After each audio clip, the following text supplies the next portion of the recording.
day and welcome once again to yet another edition of the program Mobilizing for Development, as brought to you by Mobilizing for Development, M4D for short. I am your host, Zachary Yusuf is my name. I welcome you to this week's edition, in which we shall be talking about tax for service, as we all know how important this has been. Now, quickly, M4D, Mobilizing for Development, aim to enhance local governance and contribute to improve local service delivery, and of course, in selected local government areas of Kano, Kaduna, and Jigawa states. M4D is funded by the UK Department for International Development and managed by the Palladium Group. Now, to discuss the topic today, we'll talk about tasks for service. I have three gentlemen in the studio, and they are Mohammed Ibrahim Usman, who's from my right, and is the Secretary Tax for Service, PPD Committee, Kano. PPD is Public-Private Dialogue. You're welcome to the show, sir. Yeah, welcome, thank you. And I have the former local government chairman in Kano, in the person of Malam Yusuf Lawal from Dakintofa. You're welcome to the show. Thank you, yes. And also, I have Mohammed Abdul Qadir. He is the Secretary, T4S Committee in Somalia Local Government. You're welcome. Thank you, sir. All right. It's the gentlemen, of course, will be discussing tax for service in their various local governments. So let's set the ball rolling. First, tax is for service. What is it about? I'm talking about Mohammed Ibrahim. Tax for Service is a program designed to show at least what is being collected from the people is being spent for their needs. This tax for service, that is in terms of projects. Yeah. All right. First of all, what is tax? Tax is a financial contribution made to the government revenues. To any government to sustain, it has to have a very good revenue base. Revenue is the backbone of any government.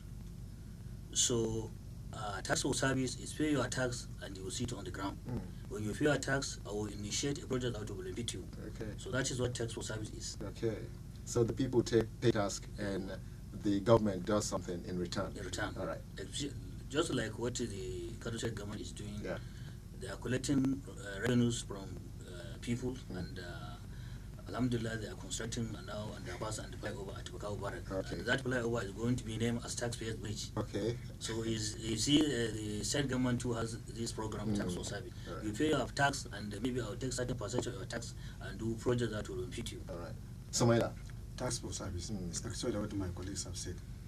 Is public have to know what they've been paying and what has been doing with this, what has been paid. Yeah. That's tax for service. All right. We all heard now what tax is. Collect money from the people and give them good service, not just service, give them good service. And that, of course, will motivate the taxpayers to continue to do more. So is there a tax for service initiative in your area? Yeah, we have. You have? We have. We do have. You do have to say that. You have these initiatives all going on. We have. Wow. It's good to know that. What is the background to this initiative? Yes, Somalia. The background of this initiative is people have to know their right on what to pay and have to know if they paid what has been done with what has been paid. All right. Let's look at Dakintofa. The background is generally there is low revenue generation in our local government. And people now it come to tax, there's laxity on our people, especially when it comes to tax paying, revenue tax paying. They don't want tax pays. Since the 1979, when the then government of PLP abolished personal income tax and the tax, so our people are reluctant to pay taxes. At times, people have to be intimidated before they pay tax. So that is the problem of our people. And this tax we collected to support government project and other services. So it is only when we pay our tax that government can provide or conduce auto for our businesses, and it will attract investors. Now, how did it all come about? Well, We're looking at the tax for service. How, again, looking at the background. the background, as my colleague said, it started as a result of four remittance of income and in tax. People do not want to pay tax. So, and even if they pay, there is so much leakages. Yeah, so governments get very meager amounts being collected. So this is the background of, that bring about the formation of this tax force service, at least to come up with solution. All right. Yeah. All right, the people don't pay tax, and in the places where taxes have been paid, little is remitted to the coffers of government. And now we have tax for service. Is there any change looking at before the initiative and now? Do you see any change? Yes, there is a remarkable change. Right. Because even the amounts that goes to government accounts, at least is a substantial amount compared to before the inception of this tax for service. Okay, the tax for service, how long has it been on now? Right, right from 2016 to date. Okay, to date, almost 1 year now. Yeah. Having T4S. Is there any improvement in document so far? There is drastic improvement. Yeah. What you have collected before is around 850,000 to 900,000, but now we are a bit over a million. Daily or monthly? Monthly. So we take up about 15% increment All right. in what we are collecting. And there's room for improvement. Exactly. All right. There is. In Smaila, The same in Smile. All right. The quantity of T4S, our revenue generation Right. was actually improved. Actually improved. About over 20%. Wow, it's good to know that. Again, in recent time, government finances have been down, probably due to low market of sole commodity in the international that's called oil, and the 3 tiers of governments, local, state, and federal, have to look inwards to get more money. Does T4S help in generating sufficient revenue at the local level, at the local government level? Actually, it did. As all of my other discussions said, it raised the revenue because the amounts are increased. So it developed. It actually does. Yes, because of this general economic recession, global economic recession, so people have to buy to farm, and the farm produce harvested has to be taken to market, and when you take the harvest to the market, you have to pay some such revenue. And what we did, we formed and established what is called public-private dialogue committee. These members of the committee were drawn from various sectors: the security agencies, the general rural, religious leaders, the market unions, and magistrates. They are all incorporated as a public-private dialogue committee. Their function is to be intermediary between the public and the taxpayers. Yeah. So they have to be intermediary, and they have to initiate a project that a tax society project has to be initiated and executed. So also they carry out an orientation survey to identify the number of small and industrial industries within the local government. And I think you have a very good database. The number of local shops you have, the number of stores, the number of police stations, other covered bodies that exist in local government. So you have to know that, and they mobilize people and sensitize them on why they have to pay the revenue. As I told you. Okay. When you pay revenue, government will be able to support its activities. They build roads, schools, they provide a conducive opportunity for businesses. Investors, they will attract investors. When there is a good opportunity for business, investors will be attracted. So when investor comes, people will get job. When you get job, you get money to spend. And directly or indirectly, the businesses of people will improve. Will improve. All right. Now, we have the tax force service as more or less an intervention kind of from M4D Iran. Now, but then let's look at, did any development partner come in to support the T4S in your local government area? Yes, as I have told you, M4D is the M4D was there. Gem 3 All right. was there. So and our local another ministry is also ministry for local government is also improving training the staff and the people. So what role did they play? He mentioned M4D particularly. No, the role they played is they give us technical support. That is training. They train our manpower. Okay. Yeah, and they help enlighten the people. That is the taxpayer in form of seniors and training. All right. In Dr. Tufa, you also have M4D. Yes, M4D. What role did they play? These development partners are GEM3. GEM3 is tax. They help government in tax administration. All right. And M4D is for good governance and the service improvement and the capacity building. So if you merge the two together, you have this GEM3, they harmonize all rate of taxes. And if you can only have a good governance if you have if you are financially buoyant. If you have a very good revenue base, then you have a good governance. Then you improve the services of people, like what M4D is all about. Is to improve the service of the people. So if services are improved, then eventually there is going to be a very good government. All right. Yeah, earlier on you did mention leakages at the local government level in terms of revenue that is coming in and the revenue collectors. How are you able to block some of these leakages? Like I told you before, we established what is called public-private dialogue committee. Yeah. This committee is an intermediary between the government and the taxpayers. So they sit down with the taxpayers, they mobilize them and sensitize them that you have to pay so amount as your tax from the harmonized rate of revenues.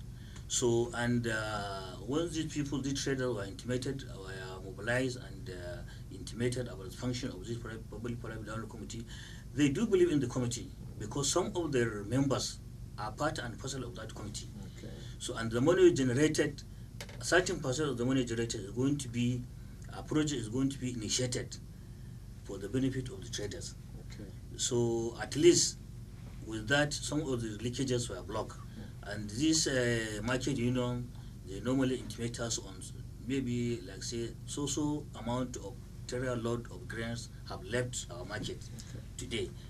So if you multiply the money charges per trailer, eventually you come up with the money you expect your revenue collector to come to remit into your account. All right. Mobilizing and sensitizing the populace is the key word here. Again, let me quickly come back to Mohammed. Now, we are looking at blocking these leakages. Yeah. Yeah, by... You know, as the Secretary for Tax for Service and of the PPD, that's Public-Private Dialogue Committee.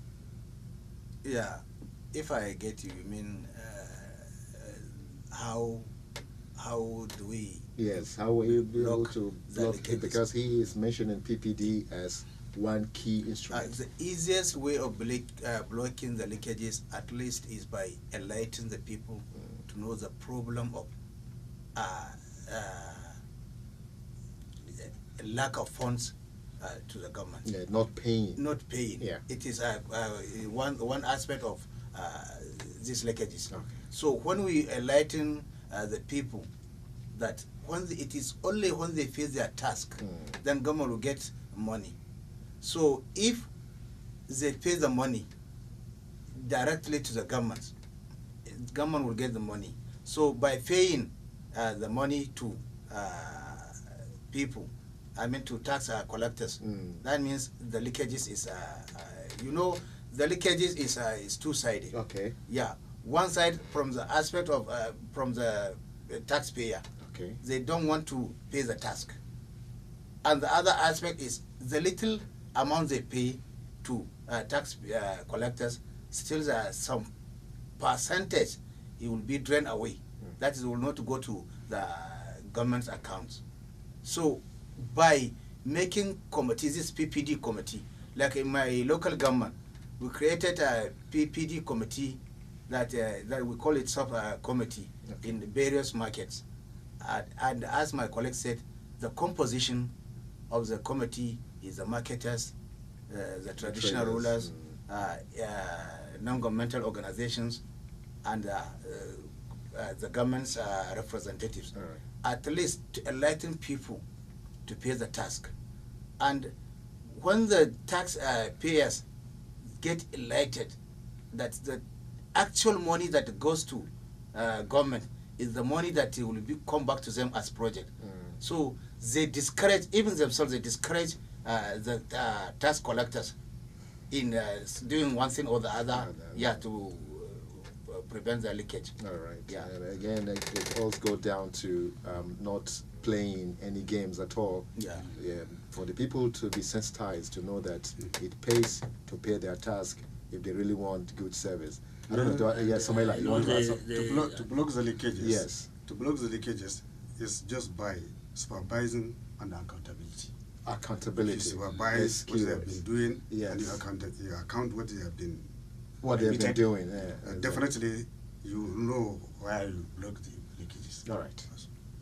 What I was saying is you remove the fear from the taxpayer that when you pay money, your money will be pocketed by somebody. Okay. So if you remove that Yes, fear absolutely. from them, There's that belief yes, that so if I you pay remove the tax, fear it's from going to them, somebody's definitely pocket. they will pay. All right. So also, again, remove the fear from the mind of the Yes, payers. yes. Assure them that their money is going into the government coffer. And Especially when they see it on the ground. On the ground. If you promise maybe take 30% of the revenue they effect and initiate a certain project, when they see it on the ground, at least that fear has been removed from their mind. Mohammed, let's look at how is T4S a better fit approach in resolving the issue of low income generation in local government area? Well, it is because, you see, as we made mention, tax for service, certain technicalities that were made. That is training. At least the people who pay the tax are now more aware of the importance of the revenue to the government, and the collectors, that is the workers, they are enlightened that they are just doing harm to themselves rather than the government, because we, the people, we are the government. So by this, it helps to impose the revenue. The local government. Again, let's look at Dr. Kufa in the same vein. You know, people, when, like I said, when you remove the fear from their mind, definitely they will pay tax. And the people, like I said, they're lazy on my people. They don't want to pay tax. When it comes to payment, they are very lazy. They're lazy on them. But this coming of this tax for service, you know, before, like I said before, people have to be intimidated. People, their shops have to be locked. You know, the businesses have to be closed down. They have to be taken to tribunal. But if you come up with this tax for service, it's a dialogue. We sit down. How much are you going to pay? Okay. If you say, if analyst or estimate you are going to pay 10,000, we sit down with them and dialogue. How much are you going to pay? He said, I'll pay 8,000. I'll say, okay, pay 8,000 and give you a receipt. So through that, you know, I think there is an amicable way of settling the issue with the taxpayers instead of litigation and. Samela, let's look at the challenges, because you know, for you to tell somebody to give you money, we know it's legal as paying tax. It's not an easy thing. What challenges in Samela do you encounter? The challenges is, you know, when, as my colleagues say, when you are preparing, if you pay your tax, it's been wasted. You definitely do not till at least pay. Okay. But if you mobilize that, definitely if you pay your tax, it goes to the right way. Inshallah, so it's still bogged down to you know, allay fears that you don't have to fear anything. The tax is going in the right direction. Mohammed, you want to add anything to that? Challenges, especially tax for service? No, the challenges, as he said, is true. You see, when people, I have money, I will pay my income tax, but I know it will drain away. It will not go to the intended target. So why should I pay? If the taxpayer, I mean the collector, if he has right to use the money personally, then I have that right to not to pay. But if there is certainty that the money you pay will go to the government, and the government will use income judicially on you people, you see, you will pay more. The more you get income, the more you pay the tax, and you will feel free that you are paying for this duty, because it is your duty to pay tax. As it is the duty of the government to do project for you. So you have to do it. They say one good time deserve another. Exactly. Yeah. So in as far as there is no leakages that will drain away, people will feel free to give more. Right. My understanding is definitely the challenges maybe is from 2 or 3 sides. The administrators, the tax collectors, the revenue collectors, and the taxpayers. The taxpayers are lazy on them to pay tax. And the tax collectors, maybe, at times you can't judge people. Some people, they have the whole receipt, and some people, if a trailer is going to pay tax, they say, please, my friend, give me 2,000 without a receipt. And the administrator, there is lack of supervision. When there is no good supervision, then there is not to be, the accountability is very, very low. There is going to be no accountability. Again, when we say there are challenges, really, but it gives the room for us to improve. What do you think at your local government level? What did the local government learn from the challenges that came up? Let's begin with Mohammed. We've seen challenges, yes. The local government have to learn something from these problems that we mentioned. What did they learn? It could be positive, and we want it to be positive as well. But then some lessons learned might also be negative. Yeah. Yes. Well, the lesson we learned here is positive. Yes, because it helps us to prevent that leakage, and our revenue is increased. Okay. Let's listen. Yeah. This is probably now the same thing with our Kintufa and Samela. Yes. We have to sit down with the revenue collectors and intimate them that, look, for you to be a very good citizen, you have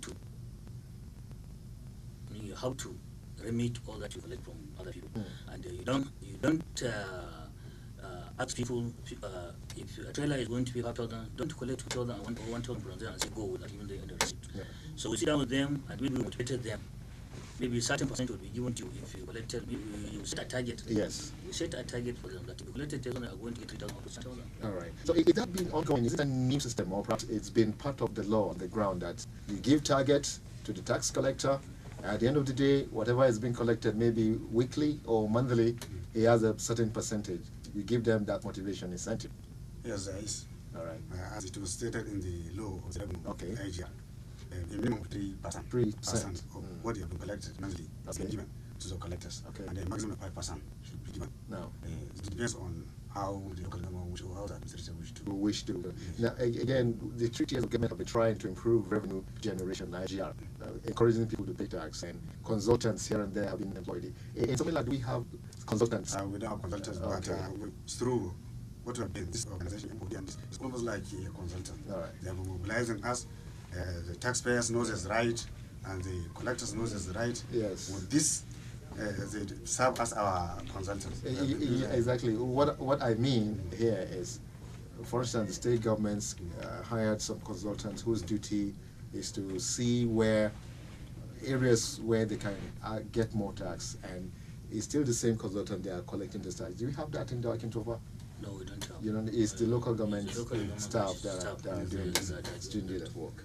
Yes. No, we don't have. You also We don't don't have. have. Yeah. But then you were able to manage the collection Yeah. of the tax, and it's going on smoothly. What we employ the consultant for? We employ the consultant. We do employ the consultant, but for us to get a very good database, to know the number of stock. You know, there's a store that is about 10 times a shop.